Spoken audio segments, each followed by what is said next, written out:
മഹാലക്ഷ്മി സീരിയലിൻ്റെ ഏറ്റവും പുതിയ പ്രൊമോ റിവ്യൂയിലേക്ക് എല്ലാ കൂട്ടുകാർക്കും സ്വാഗതം. അങ്ങനെ സ്വർണ്ണാഭരണ വിഭൂഷിതയായിട്ട് മഹാലക്ഷ്മി നല്ല ഗംഭീരമായിട്ട് അണിഞ്ഞൊരുങ്ങി വളകാപ്പ് ചടങ്ങ് ഗംഭീരമായിട്ട് നടത്തുന്നതിനിടയ്ക്ക് ഒട്ടും പ്രതീക്ഷിക്കാതെ ചില അപ്രതീക്ഷിത സംഭവങ്ങൾ നടക്കുന്നുണ്ട്. സ്വർണങ്ങളെല്ലാം കാണുന്ന ദുർഗയ്ക്കും കരുണയ്ക്കും കണ്ണു മഞ്ഞളിക്കുന്നു. മാത്രമല്ല ദേഷ്യം വരുന്നുണ്ട്. അത് കണ്ട് ഉണ്ണിക്കും അതിനേക്കാളും ദേഷ്യം വരുന്നു. കാരണം തൻ്റെ ഭാര്യയ്ക്ക് ഒന്നും മേടിച്ചു കൊടുക്കാൻ പറ്റുന്നില്ല. എന്നാൽ വീൽ ചെയറിലിരിക്കുന്ന മനുഷ്യനാണെങ്കിലും സ്വന്തം ഭാര്യയ്ക്ക് വേണ്ടുന്ന എല്ലാ കാര്യങ്ങളും മേടിച്ചു കൊടുക്കുന്നു. അതിൻ്റെ പേരിലാണ് തൻ്റെ ഭാര്യ എപ്പോഴും തന്നെ കുറ്റപ്പെടുത്തുകയും കളിയാക്കുകയും ചെയ്യുന്നത്. ഇതും കൂടി കണ്ട് അവൾക്ക് ദേഷ്യം എങ്ങനെയാകും എന്നുള്ള ഒരു ടെൻഷനും ഉണ്ണി അലട്ടുന്നുണ്ട്. എന്തായാലും ചടങ്ങുകളൊക്കെ നല്ല ഗംഭീരമായിട്ട് തന്നെ നടക്കുന്നു. പരസ്പരം മാലയിട്ട് ആരതി ഒഴിഞ്ഞ് മധുരം കൊടുത്ത് എല്ലാവരും അവരുടേതായിട്ടുള്ള സന്തോഷത്തിന് മഹാലക്ഷ്മിക്ക് മധുരം കൊടുത്ത് ചടങ്ങുകളൊക്കെ ഗംഭീരമായിട്ട് നടത്തുന്നുണ്ട്. മാത്രമല്ല കയ്യിൽ കുപ്പിവളയൊക്കെ ഇട്ട് കവളിൽ മഞ്ഞളൊക്കെ തേച്ച് സന്തോഷത്തോടെ എല്ലാവരും ചടങ്ങ് ഗംഭീരമായിട്ട് നടത്തുന്ന സമയത്ത് മഹാലക്ഷ്മിയുടെ മുഖത്ത് യാതൊരു സന്തോഷവുമില്ല. അത് ലേഖയ്ക്കാണെങ്കിൽ മനസ്സിലാകുന്നുണ്ട്. അനന്തുവിനോട് പറയുകയും ചെയ്യുന്നു, മഹിയുടെ മുഖത്ത് ഒരു സന്തോഷവുമില്ലല്ലേ, ഇപ്പോൾ സന്തോഷിക്കേണ്ട സമയത്ത് എന്തിനിങ്ങനെ സങ്കടപ്പെട്ടിരിക്കുന്നു? അത് പിന്നെ തനിക്ക് അറിഞ്ഞൂടെ? പ്രതാപൻ മാനസികമായിട്ട് ഓക്കെ അല്ല. അറിഞ്ഞിരിക്കുന്ന സത്യം അയാൾ ഏത് നിമിഷവും കണ്ണേട്ടനോട് തുറന്നു പറയും എന്ന് പറഞ്ഞുകൊണ്ടാണ് നടക്കുന്നത്. അതുകൊണ്ട് തന്നെ ആ ഒരു പേടി മഹിയെ അലട്ടുന്നു തോന്നുന്നു. ഇനി എന്ത് ചെയ്യാനാ?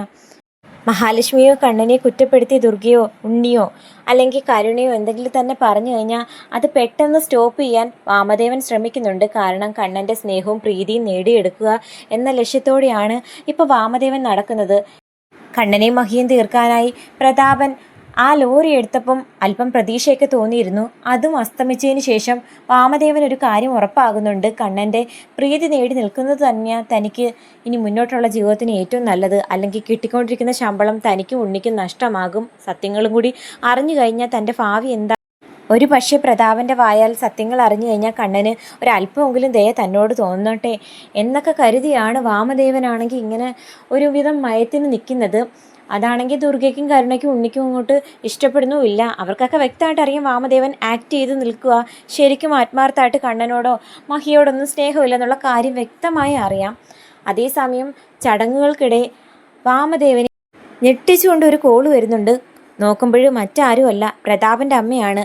മുത്തശ്ശി എന്തിനാ ഈ സമയത്ത് വിളിക്കുന്നേ എന്ന് വിചാരിച്ച് വാമദേവൻ മുറ്റത്തേക്ക് ഇറങ്ങി നിന്ന് കോൾ അറ്റൻഡ് ചെയ്യുന്നുണ്ട്. അപ്പം എന്താണെന്ന് ചോദിക്കുന്ന സമയം, എടാ വാമദേവ, പ്രതാപനെ കാണുന്നില്ല, അവൻ കാറും എടുത്ത് ഇപ്പം പുറത്തേക്ക് പോയി. എനിക്ക് തോന്നുന്നു കമലേശ്വരത്തേക്കും കണ്ട് വരുവാ.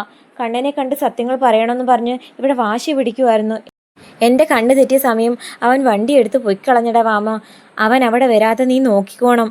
എൻ്റെ കുഞ്ഞിൻ്റെ ജീവിതം എന്താകുമെന്ന് എനിക്ക് പേടിയാകുന്നടാ. അമ്മ പേടിക്കണ്ട. ഇവിടെ അവനെങ്ങാനും വരുവാണെന്നുണ്ടെങ്കിൽ കണ്ണനെ കാണാതെ നോക്കുന്ന കാര്യം ഞാൻ ഏറ്റു.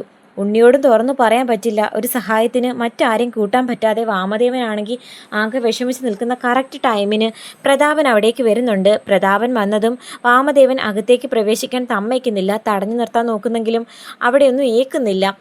പ്രതാപനാണെങ്കിൽ ബഹളം വെച്ച് എനിക്ക് കണ്ണനെ കാണണം, കണ്ണാ മോനെ എനിക്ക് നിന്നോടൊരു സത്യം പറയണോടാ എന്ന് പറഞ്ഞ് ബഹളം ഉണ്ടാക്കുന്നത് കേട്ട് മഹാലക്ഷ്മിയും കണ്ണനും എല്ലാവരും ഞെട്ടുന്നുണ്ട്.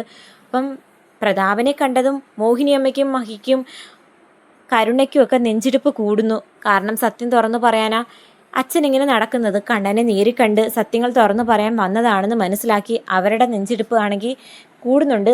കണ്ണൻ സത്യം അറിയാൻ സമയമായിരിക്കുന്നു. അങ്ങനെ പ്രതാപൻ നിർബന്ധം കാണിച്ച് കണ്ണനെ കാണണമെന്ന് വാശി പിടിക്കുന്ന സമയം കണ്ണൻ പറയുന്നുണ്ട്, അമ്മാവൻ അയാളുടെ ദേഹത്തു നിന്ന് കൈയെടുക്ക്. അയാൾക്ക് എന്താ എന്നോട് പറയാനുള്ളതെന്ന് വെച്ചാൽ എനിക്കത് കേട്ടേ പറ്റൂ. കുറേ ദിവസമായി അയാൾക്ക് എന്തോ എന്നോട് പറയാനുണ്ട്. പല തവണയായി എന്നെ രഹസ്യമായിട്ടും കോൾ ചെയ്യുന്നു. പക്ഷെ നിങ്ങളാരും എന്നോട് അയാൾ സംസാരിക്കാൻ സമ്മതിക്കുന്നില്ല. അതിൻ്റെ കാരണം എന്താണെന്ന് എനിക്കിപ്പോഴറിഞ്ഞേ പറ്റൂ എന്ന് പറയുന്ന സമയം ഇവനൊന്നും പ്രത്യേകിച്ച് പറയാനില്ല മോനെ. ഇവന് ഭ്രാന്ത് പറ്റി എന്തൊക്കെയോ പിച്ചും പേയും പറയുന്നു. നടന്ന കാര്യങ്ങളൊന്നും അല്ല പറയുന്നത്. വാ തുറന്നാൽ കള്ളം പറയുന്നത് നീ ആടാ. നീ ഒറ്റ ഒരുത്താനാ കള്ളം പറഞ്ഞുകൊണ്ടിരിക്കുന്നത്. പാവ എൻ്റെ കണ്ണമ്മോൻ്റെ അച്ഛനെ കൊന്നതിന് ശേഷം നീ അവൻ്റെ മുമ്പിൽ നല്ലവനായി നടിച്ചുകൊണ്ടിരിക്കുമല്ലേ ഇത്രയും വർഷം എന്ന് ചോദിക്കുമ്പോഴത്തേക്കും ദുർഗയും കണ്ണനും മഹിയും മോഹിനിയമ്മയും എല്ലാവരും ഞെട്ടുന്നുണ്ട്. നിങ്ങൾ എന്താ പറഞ്ഞത്? സത്യ മോനെ ഞാൻ പറയുന്നത്. ഇവൻ്റെ കൊട്ടേഷൻ പ്രകാരം നിൻ്റെ അച്ഛനെ കൊന്നത് ഞാനാ. എൻ്റെ ലോറി ഇടിപ്പിച്ച് തന്നെയാ നിൻ്റെ അച്ഛനെ കൊന്നത്. നീയും നിൻ്റെ അച്ഛനും കൂടി വന്ന ബുള്ളറ്റിലേക്ക് ലോറി പാഞ്ഞു കയറ്റിച്ചത് ഞാൻ തന്നെയാ. വിശ്വനാഥൻ്റെ ആത്മാവ എന്നോട് എപ്പോഴും പറഞ്ഞുകൊണ്ടിരിക്കുന്നു, നിന്നെ കണ്ട് സത്യങ്ങളെല്ലാം തുറന്നു പറയണമെന്ന്.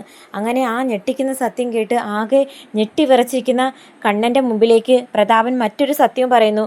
നിനക്ക് ഞാൻ പറയുന്നത് വിശ്വാസമില്ലെങ്കിൽ, ഞാൻ മാനസിക നില തെറ്റി പറയുവാണെന്ന് തോന്നുവാണെന്നുണ്ടെങ്കിൽ നിന്റെ ഭാര്യയോട് ചോദിക്കുക. മഹാലക്ഷ്മി 5 വയസ്സുള്ള അവൾ എൻ്റെയോടൊപ്പം ആ ലോറിയിലുണ്ടായിരുന്നു. അവൾ ആ നടന്ന സംഭവങ്ങൾക്കെല്ലാം ഏക സാക്ഷി. അന്നേരം കണ്ണൻ ചോദിക്കുന്നുണ്ട് മഹിയോട്, ഇയാൾ പറയുന്നതിൽ എന്തെങ്കിലും വാസ്തവമുണ്ടോ? ഇയാൾ പറയുന്നത് സത്യമാണോ? അത് കേട്ട് മഹി സത്യമാണെന്ന് പറയുന്ന ഭാഗത്ത് അവസാനിക്കുന്നുണ്ട്. അപ്പം കണ്ണനാണെങ്കിൽ ഇനി എന്ത് തീരുമാനിക്കും? ഉറപ്പായിട്ടും മഹിയെ ജീവിതത്തിൽ നിന്ന് ഉപേക്ഷിക്കും. പ്രതാപനെയും വാമദേവനെയും ഉപദ്രവിക്കാൻ ശ്രമിക്കുമായിരിക്കും. എന്താകുമെന്ന് കാത്തിരുന്ന് കാണാം.